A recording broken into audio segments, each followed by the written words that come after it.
Hello दोस्तों, मैं professor Anoop Kumar government polytechnic Raghopur Supaul से। अब तक मैंने एससीआर, डायक और ट्रैक तीनों अच्छे से पढ़ लिया है। अब हम ये तीनों में डिफरेंस देखेंगे कि क्या ये तीनों में आपस में डिफरेंस है। तो स्टार्ट करते हैं। पहले तो फुल फॉर्म एससीआर का सिलिकॉन कंट्रोल्ड रेक्टिफायर। उसी तरह डायक का क्या है?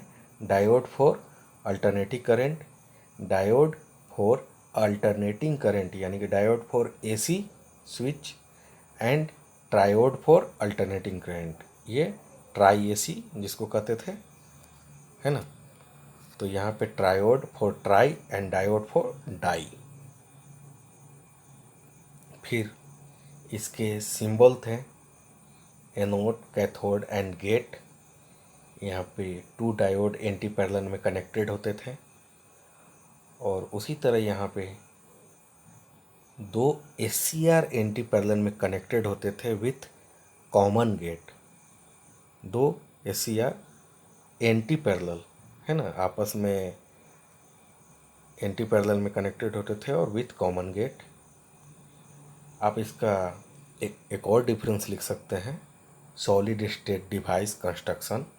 जो इसका होता था PNPN और इसका होता था PNP और इसका होता था यहाँ पे N, यहाँ P होता था, फिर P, फिर N और यहाँ पे P और यहाँ पे N। तो ये 5 लेयर टोटल डिवाइस थे। तो एक डिफरेंस ये भी, आप सॉलिड स्टेट डिवाइस के बारे में भी उसका कंस्ट्रक्शन किए। 3 लेयर, ये 4 लेयर डिवाइस है, ये 3 लेयर डिवाइस है और ये 5 लेयर डिवाइस है।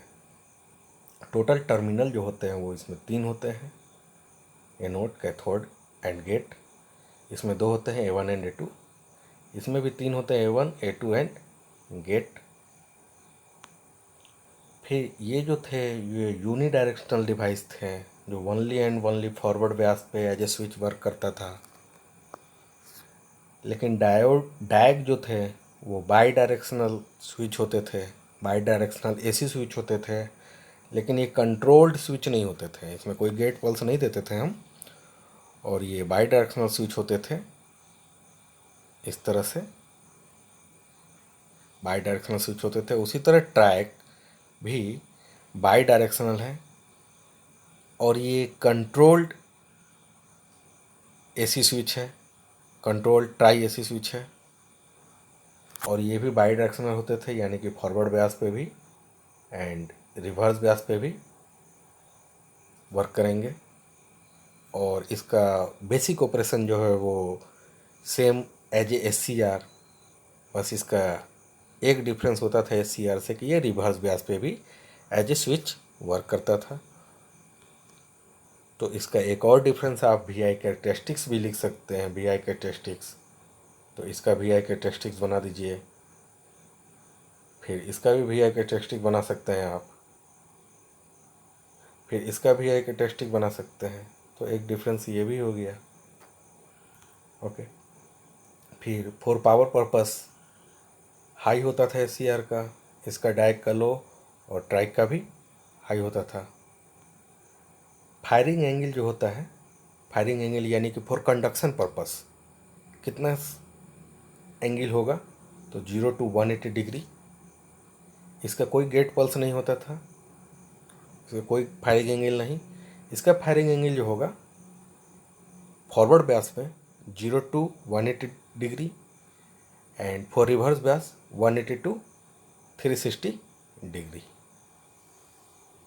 तो ये फायरिंग एंगल हो गया। फिर इसका एप्लीकेशन जो है, जो एससीआर को एज ए इन्वर्टर के लिए यूज करते थे, चॉपर बनाने के लिए यूज करते हैं, 3 फेज रेक्टिफायर के लिए यूज करते हैं, फिर मोटर में भी यूज करते हैं इसे, फिर ये ड्यूल कन्वर्टर बनाने के लिए भी यूज करते हैं, साइक्लो कन्वर्टर के लिए भी यूज करते हैं। उसी तरह डायक का यूज करते हैं हम ट्रिगरिंग पर्पस के लिए, ट्रिगर करने के लिए, जैसे एससीआर को ट्रिगर करने के लिए, ट्रिगर द एससीआर के लिए किसी अदर सर्किट में फायरिंग करने के लिए यानी कि ट्रिगर करने के लिए, उसे ऑन करने के लिए, उसके लिए यूज करते हैं। उसी तरह ट्रैक को यूज करते हैं फैन कंट्रोल में, लाइट डिमिंग में, मोटर कंट्रोल जो एसी मोटर कंट्रोल होता है, फिर हाई पावर स्विच को ऑन ऑफ करने के लिए, फिर हीटर कंट्रोल में भी उसे यूज करते हैं ट्रैक को। तो ये तो बेसिक कंपैरिजन था SCR, डैक एंड ट्रैक में। इसके बाद हम UJT को पढ़ेंगे। इस UJT को पढ़ने से पहले हम थोड़ा सा डिफरेंस देखते हैं कि डायोड और SCR में क्या डिफरेंस है। जैसे इस डायोड को हम, ये मेरा डायोड है, ये भी एज ए स्विच वर्क करता है, और ये मेरा SCR है, गेट पल्स, ये भी एज ए स्विच वर्क करता है। कि ये दोनों में क्या बेसिक डिफरेंस है डायोड और SCR में, इसे हम देखते हैं। तो डायोड जो है वो भी यूनिडायरेक्शनल है, यानी कि ये जो डायोड है अगर करंट फ्लो करेगा तो ओनली एंड ओनली फॉरवर्ड व्यास पे। उसी तरह SCR भी सिर्फ और सिर्फ फॉरवर्ड व्यास पे ही वर्क करता है, ये भी यूनिडायरेक्शनल है। लेकिन इसमें कोई गेट पल्स नहीं देते हैं, ये अनकंट्रोल्ड डिवाइस होता है, और ये होता है मेरा कंट्रोल डिवाइस। इससे जो रेक्टिफायर बनाते हैं वो सिंपल रेक्टिफायर होता है, कोई कंट्रोल नहीं होता है उसमें। लेकिन SCR से जो रेक्टिफायर बनाते हैं वो मेरा कंट्रोल्ड रेक्टिफायर होता है, कंट्रोल्ड रेक्टिफायर होता है। ये जो डायोड होता है, अगर हमें कम पोटेंशियल पे ही, बहुत कम वोल्टेज पे ही अगर बायसिंग ऑन हो जाए, एज ए स्विच वर्क करे, तो वो बेस्ट है। लेकिन जैसे ही अगर हाई पावर की ज़रूरत पड़ेगी तो उस वक्त हम जर्मेनियम बेस्ड डायोड नहीं, सिलिकॉन बेस्ड डायोड की यूज करेंगे। ठीक है, तो हम डायोड जर्मेनियम और सिलिकॉन दोनों से बना सकते हैं, लेकिन जहाँ पे अगर हाई पावर की ज़रूरत है वहाँ पे हम सिलिकॉन का यूज करेंगे। तो जर्मेनियम बेस्ड डिवाइस भी हो सकता है और सिलिकॉन बेस्ड डिवाइस भी हो सकता है, वो डिपेंड करेगा कि आपको किस जगह यूज कर रहे हैं। हाई पावर में यूज कर रहे हैं तो सिलिकॉन यूज करेंगे, क्योंकि इसका टेम्परेचर कोफिशिएंट जो होता है वो हाई होता है, हाई टेम्परेचर कोफिशिएंट होता है, हाई पावर कोफिशिएंट होता है ये सिलिकॉन, इसलिए। और इसका लो वोल्टेज यूज होता है, जैसे जर्मेनियम है तो 0.2 0.3 वोल्ट पे बायसिंग करके उसे ऑन कर सकते हैं। अगर सिलिकॉन है तो 0.7 0.8 वोल्ट पे उसे ऑन कर सकते हैं, एज ए स्विच वर्क कर सकते हैं। उसी तरह SCR only and only silicon based device ही हो सकता है।